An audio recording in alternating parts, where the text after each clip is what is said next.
Bismillahirrahmanirrahim. Assalamualaikum warahmatullahi wabarakatuh. Alhamdulillahirabbil alamin. Wassalatu wassalamu ala asyrofil anbiya'i wal mursalin wa ala alihi wa sahbihi ajma'in.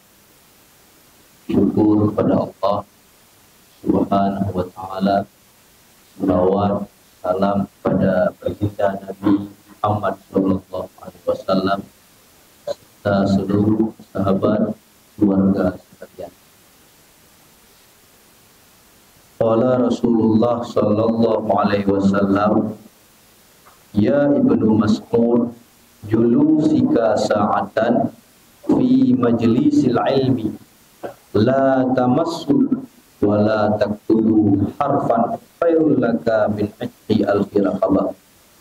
Wahai Ibnu Mas'ud, dudukmu sebentar atau sesaat di dalam majlis ilmu dan kamu tidak memegang kalam ataupun pena dan tidak menulis satu huruf pun, yang demikian itu lebih baik bagimu daripada memerdekakan 1000 budak.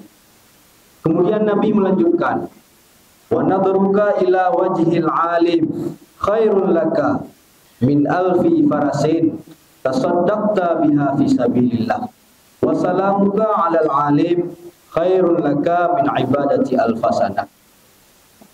Dan pandanganmu ke wajah ulama atau orang alim lebih baik daripada 1000 ekor kuda yang kamu sedekahkan pada sabilillah, di jalan Allah.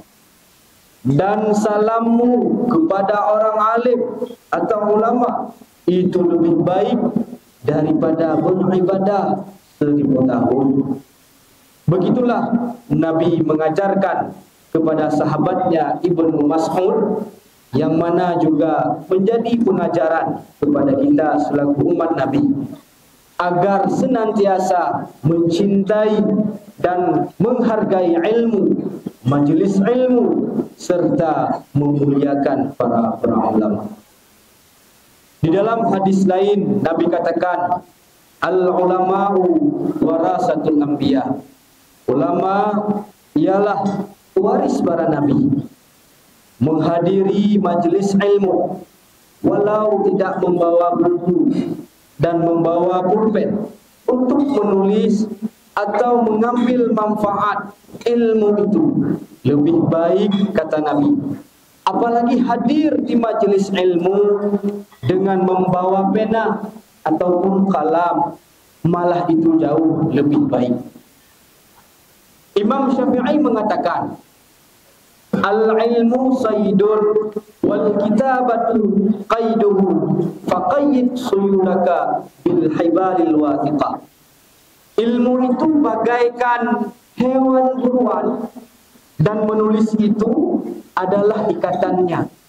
Ikatlah buruan kamu dengan tali ikatan yang kuat, yakni dengan cara menulisnya. Ya, begitu banyak hadis Nabi tentang keutamaan ilmu, majelis ilmu dan ulama.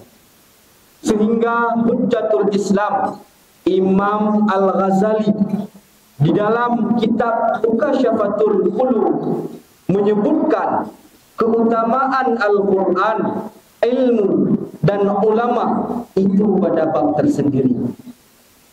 Di hadis lain Nabi sebut, ulama ummati ka'ambiya'i Bani Israel.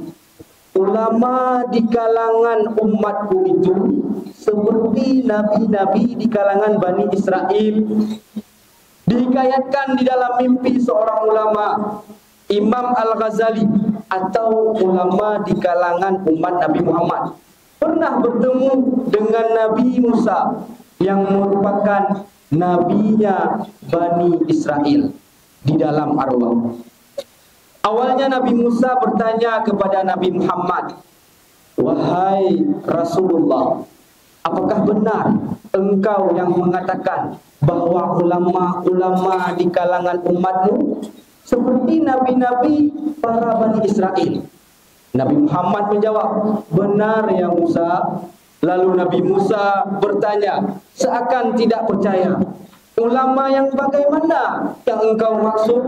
Maka Nabi memanggil Imam Al-Ghazali. Lalu Nabi Musa bertanya kepada Imam Al-Ghazali, seakan memujinya, siapakah namamu? Imam Al-Ghazali menjawab, namaku Muhammad bin Muhammad Al-Ghazali. Nabi Musa berkata kepadanya, saya hanya menanyakan namamu, tidak nama ayah dan kakekmu. Imam Al-Ghazali berkata kepada Rasulullah, bolehkah saya menjawab Nabi Musa? Dan Rasulullah pun mempersilahkan Imam Al-Ghazali berkata kepada Nabi Musa, jika saya bersalah kepadamu, saya mohon maaf. Tetapi kamu ya Musa telah bersalah kepada Allah dan tidak meminta maaf. Nabi Musa terkejut dan berkata, apa salahku kepada Allah? Imam Al-Ghazali menjawab, bukankah Allah bertanya kepadamu, wa ma tilka biyaminika ya Musa? Apa yang ada di tanganmu ya Musa? Imam Al-Ghazali melanjutkan, seharusnya kamu cukup menjawab, di tangan kananku ada tongkat. Tapi kamu ya Musa menjawab dengan panjang lebar. Engkau jawab, qala hiya 'asaya atawakka'u 'alaiha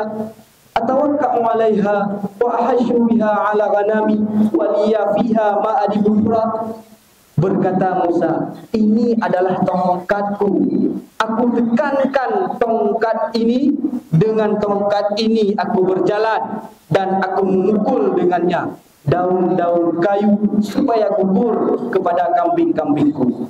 Dan ada lain lagi lain-lain keperluanku pada tongkat ini. Surah Taha ayat 18. Nabiullah Musa menjawab pertanyaan Imam Al-Ghazali, Allah Rabbul Alamin adalah kekasihku, maka aku mengambil peluang untuk bercakap-cakap panjang lebar dengannya.